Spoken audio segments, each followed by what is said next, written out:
2 cup সুজি দিলাম। তো নমস্কার বন্ধুরা, কেমন আছেন? আশা করি ভালোই আছেন।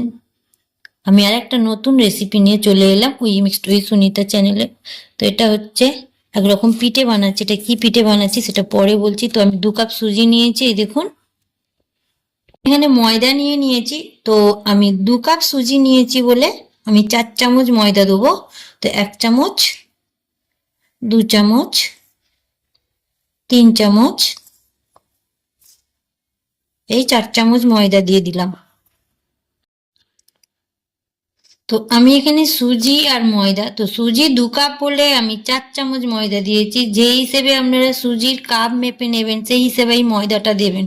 যদি 1 কাপ সুজি নেন তো 2 চামচ ময়দা দেবেন। তো আমি এখানে পরিমাণগুলো কেমন তার মানে হবে সেই হিসেবে বলে বলে দিচ্ছি। তো এবার আমি এখানে নিচ্ছি গুঁড়ো দুধ। তো 2 কাপ সুজির জন্যে আমি এখানে 6 চামচ গুঁড়ো দুধ নেবো। তো আমি 1 চামচ, 2 চামচ, 3 চামচ, 4 চামচ, 5 চামচ আর এই 6 চামচ গুঁড়ো দুধ নিলাম। তো আমার এখানে মাপা ছিল, তো আমি পুরোটা দিয়ে দিচ্ছি। এবার আমি এটাতে, এখানে দেখতে পাচ্ছেন গরুর দুধ আছে, এবার এই গরুর দুধটা মেশাবো।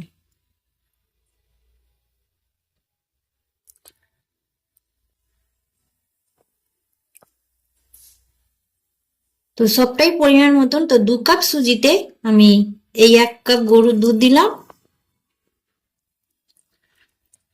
আর এই 1 কাপ দিয়ে দিলাম। তো মোট 2 কাপ গরুর দুধ দিলাম। আর দিচ্ছি চিনি। তো স্বাদ অনুযায়ী দেবেন চিনিটা, যে যেমন মিষ্টি খাবেন সেই হিসেবে দেবেন। তো আমি সেই হিসাবেই চিনিটা দিচ্ছি। তো পরে কম বেশি হলে দেখে চেক করে নেবেন, নিয়ে তারপর লাগলে দেবেন, না লাগলে না দেবেন। এবার আমি এই যে মিশ্রণটা করেছি সবটা আমি এবার এই দুধের সাথে ভালোভাবে মিশিয়ে নেব। তো এইভাবে ভালোভাবে মিশিয়ে নিই। আর পুরোটা একদম মানে দানা দানাও থাকবে না, পুরো একদম স্মুথলি মেশানো হবে। তো আমি এবার মিশিয়ে নিয়ে আসছি আপনাদের সামনে।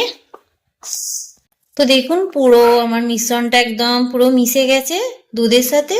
তো এবার আমি এটাকে 15 মিনিট রেস্ট করতে দেবো। তো চাপা দিয়ে এখন রেখে দেব। তো আমি একদম পুরো এটাকে চাপা দিয়ে দিলাম, দিয়ে এবার আমি 15 মিনিট রেখে দিচ্ছি। তো আমি 15 মিনিট পর ফিরে এলাম। এবার ঢাকনটা খুলে নিচ্ছি। দেখুন একদম মানে একদম বসে গেছে এটা, তো একদম পুরো ভিজে গেছে। তো এবার আমি এটাতে 2টো ডিম ফাটিয়ে দেবো। তো এই দেখুন একটা ডিম ফাটিয়ে দিলাম।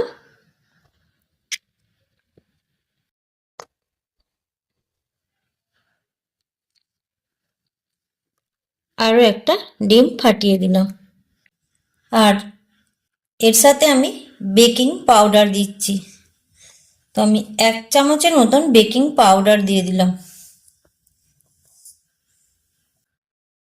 আর এই দিচ্ছি নুন, স্বাদ অনুযায়ী আমি নুন দিচ্ছি। এবার আমি এটা সবটা ভালো করে এর মধ্যে আবারও ফেটিয়ে নেব।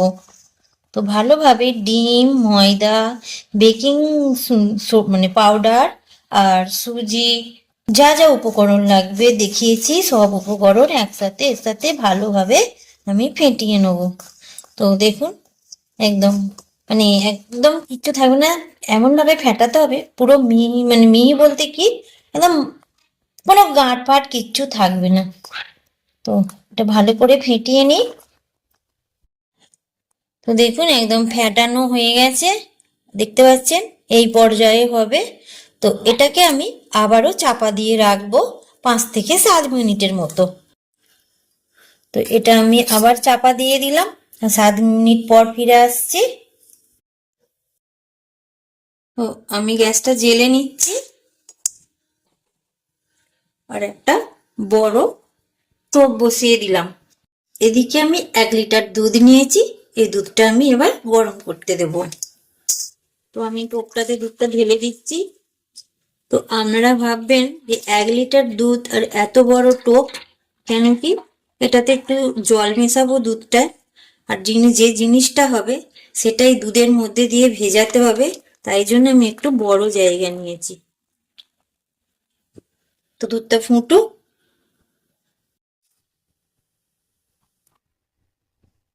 দেখুন দুধ আমার ফুটে গেছে, উতলে উঠেছে, এবার আমি গ্যাসটা কম করে দিচ্ছি। তো বন্ধুরা আমার দুধটা ফুটে গেছে, আমি এবার গ্যাসটা অফ করে দিচ্ছি। তো বন্ধুরা আবার আমি গ্যাস জ্বেলে নিলাম, আর একটা তলা বাড়িয়ে কড়া বসিয়ে দিলাম, আর তাতে আমি আগে থাকতেই জল দিয়ে দিয়েছি। তো জলটা আমি গরম হতে দিচ্ছি। তো বন্ধুরা আমি এখানে বাটি নিয়ে নিয়েছি 5টা, আর এই 5টা বাটিতে আমি এখানে সাদা তেল নিয়ে নিয়েছি, একটু তেল লাগিয়ে নেব। তো দেখুন বাটিগুলোতে আমি তেল লাগিয়ে নিচ্ছি।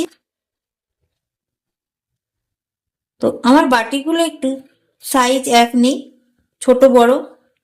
তো আপনারা পারলে সাইজ একও নিতে পারেন, বা আমার মতন ছোট বড় সাইজ নিলেও চলবে, কোনো অসুবিধে নেই। তো আমি বাটিগুলো পুরো ভালোভাবে তেল ব্রাশ করে নিই। তো বন্ধুরা আমি এদিকে বাটিগুলোতে সব তেল ব্রাশ করে নিয়েছি, আর এই যে ব্যাটারটা আমি চাপা দিয়ে রেখেছিলাম, বললাম 10 মিনিট, মানে 5 থেকে 7 মিনিট পর ফিরে আসছি। তো এ দেখুন আমি ঢাকনটা খুলে নিয়েছি, নিয়ে এটাকে এবার দেখুন পুরো কেমন বিজগুড়ি বিজগুড়ি মতন উঠেছে, আর এটা ফুলে গেছে।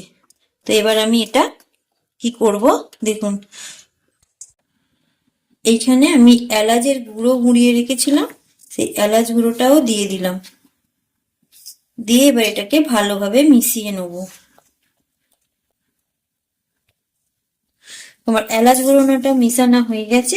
আমি এবার এই থেকে 1 চামচ করে, মানে 1 হাতা করে ব্যাটার নিয়ে এক একটা বাটিতে আমি এইভাবে দিয়ে দেব। তো আমার এখানে 5টা বাটি আছে, তো 5টা বাটিতে আমি 1 হাতা করে দিতে থাকবো, মানে এইভাবেই আমি বাটিগুলোতে ভরে নেব।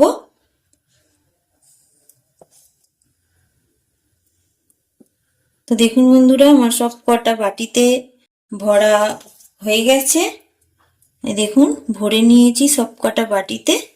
এবার আমি এই বাটিগুলোকে এখানে যে আমি জল গরম বসিয়েছি, এই বাটিগুলো এবার এই জল গরমের উপরে আস্তে আস্তে সবটা সাজিয়ে দেব। তো পুরো আমার 4টে বাটি, সবে 3টে ধরেছে, আর এখানে আরো একটা মোট 5টা বাটি ধরে গেছে। তো আপনারা চাইলে যতগুলো বাটি ধরাতে পারবেন ততগুলো বাটি এতে ধরাবেন।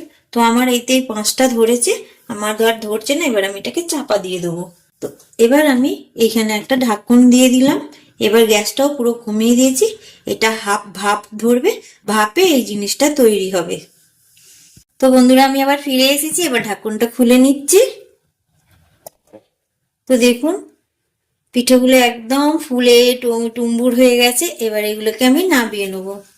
দেখতে পাচ্ছেন একদম ফুলে টুম্বুর হয়ে গেছে।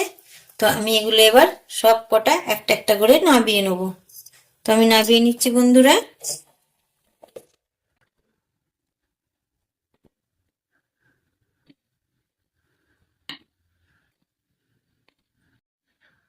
তো বন্ধুরা আমি এবার চামচের সাহায্যে এইগুলোকে বার করে নেব।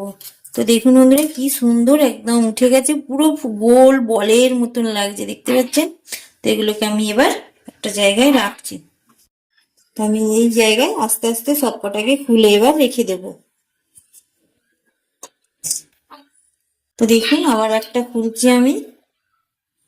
তো ওই বাটিগুলো একটু ছোট ছিল বলে ফুটবলের মতন ফুলেছে, আর এই বাটিগুলো একটুখানি চওড়া বলে এইভাবে ইডলির মতন দেখতে হয়েছে, দেখতে পাচ্ছেন। তো এগুলোকে আমি সব একবারে খুলে নিচ্ছি।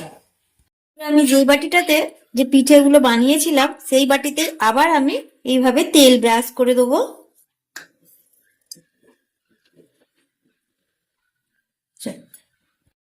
তো বন্ধুরা আমি আবারও দেখাচ্ছি, এইভাবে আমি আবার প্রতিটা বাটিতে 1 হাতা করে নিয়ে ভরে দেবো। তো দেখুন আমি প্রতিটা বাটিতে 1 হাতা করে নিয়ে ভরে দিচ্ছি।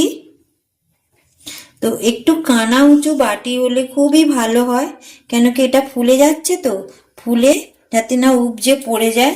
আর একটু কানা নিচু বাটি দিলে সেটা উপজে পড়ে যাবার ভয় থাকে। তো আমি এবার সবকটা বাটিতে ভরে দিয়েছি। এবার আমি আস্তে আস্তে আবার ওই কড়াতে যে জল দেওয়া আছে সেইতে বসিয়ে দিচ্ছি। তো বন্ধুরা আমি এইভাবে সবকটা বাটি আস্তে আস্তে ভরে বসিয়ে দেবো, আর বাকি যেটুকু গোলা আছে এইভাবেই বানিয়ে নেব। তো আমি এখন এটাকে চাপা দিয়ে দিচ্ছি। তো বন্ধুরা বাকি যে গোলাটা আছে আমি সেটা এইভাবেই বানিয়ে তোমাদের সামনে আবার আসছি। তো বন্ধুরা দেখুন কতটা স্পঞ্জি আর কতটা নরম হয়েছে, দেখতে পাচ্ছেন কত সুন্দর হয়েছে না। তো বন্ধুরা আমি আগে দুধটা একটু গরম করে রেখেছিলাম, আবার আমি দুধটাকে গরম করছি। এই দেখুন আমার পিঠে সব মানে একদম দেখুন সব রেডি হয়ে গেছে আমার, মানে ভাপা পিঠে এটা। তো এই পিঠেটার নাম হচ্ছে দুধ সরস পিঠে। তো এটার নাম দুধ সরস পিঠে। তো আমি এতক্ষণ আপনাদের নামটা বলিনি, তো এখন বললাম এটার নাম দুধ সরস পিঠে। তো এই দেখুন দুধটা আমার ফুটছে। এবার আমি এই দুধেতে পরিমাণ মতন খেজুরের গুড় দিয়ে দিচ্ছি। তো এই দেখুন গুড়, আর এই খেজুরের গুড় দিয়ে দিচ্ছি। তো আপনারা চাইলে খেজুরের গুড়ের পাটালিও দিতে পারেন। তো আমি খেজুরের গুড়ের পাটালিটা আর দিইনি, খেজুরের গুড়টা দিলাম। তো পরিমাণ মতন খেজুরের গুড়টা দেবেন। এবার আমি দুধটা আর গুড়টা পুরো মিশিয়ে দিচ্ছি। দেখুন পুরো কালারটা চেঞ্জ হয়ে গেল।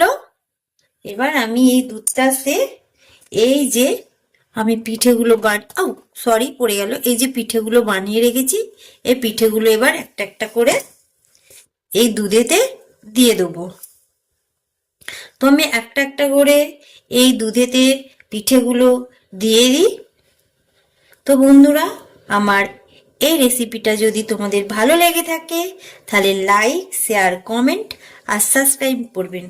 আর আমার যারা নতুন বন্ধুরা আমার এই ভিডিওটা দেখছেন তাদের কাছে আমার অনুরোধ, আমার ভিডিওটাতে লাইক করবেন, শেয়ার করবেন, আর আমার চ্যানেলটাতে সাবস্ক্রাইব করে আমার পাশে থাকবেন, আর প্রচুর পরিমাণে শেয়ার করে দেবেন। আর যারা আমার পুরনো বন্ধু তাদেরকে আমার অনেক অনেক ভালোবাসা, অনেক অনেক অনেক ভালোবাসা। তো তাদেরকে বলছি আমার এই ভিডিওটা দেখে একটা ছোট্ট করে কমেন্ট করবেন। তোমাদের এই কমেন্টের আশায় আমি থাকবো। তোমাদের কমেন্ট দেখে আমার আরও উৎসাহ বাড়বে নতুন নতুন ধরনের ভিডিও আনতে। তো আমি এই যে দুধ সরস পিঠেটা বানাচ্ছি এটা কেমন লাগলো না লাগলো একটু কমেন্ট করে বলবেন বন্ধুরা। তো এবার আমি এই দুধটা একটু মানে পিঠেটা আর এই দুধটার সাথে একটু ফুটতে দেবো। তো একটুখানি ফুটুক, তারপর আমি ফিরে আসছি। তো বন্ধুরা দেখুন আমার পিঠে আর দুধ ফুটে গেছে। এবার আমি গ্যাসটাকে পুরো বন্ধ করে নেবো, মানে বন্ধ করে দেবো। তো বন্ধুরা আমি একটু কথা বলতে গেলে আমার কথাটা একটু জড়িয়ে যায় বন্ধুরা, আপনারা একটু বুঝে নেবেন। তো দেখুন আমার দুধ সরস পিঠে রেডি হয়ে গেছে। এবার আমি এটাকে বন্ধ করে দিচ্ছি। তো এটা হয়ে গেছে, কিন্তু এটাকে আরো আধা ঘন্টা 15 মিনিট আধা ঘন্টার মতন এই দুধের মধ্যে ভিজিয়ে রাখতে হবে। তো আরো ভালোভাবে, কেন কি পিঠের ভেতরে আরো ভালোভাবে এই দুধের যে রসটা আছে মানে এটা আরো ভালোভাবে ঢুকে যাবে ভেতরে। তো ভেতরে ঢুকে গেলে আরো জুসি খেতে লাগবে। তো বন্ধুরা আমার এই দুধ সরস পিঠে রেডি। তো বন্ধুরা আমি এবার এর উপর গার্নিশিং এর জন্য পেস্তা কুচি দিয়ে দিলাম। তো দেখুন কত সুন্দর লাগছে বন্ধুরা। তো আমার দুধ সরস পিঠে রেডি।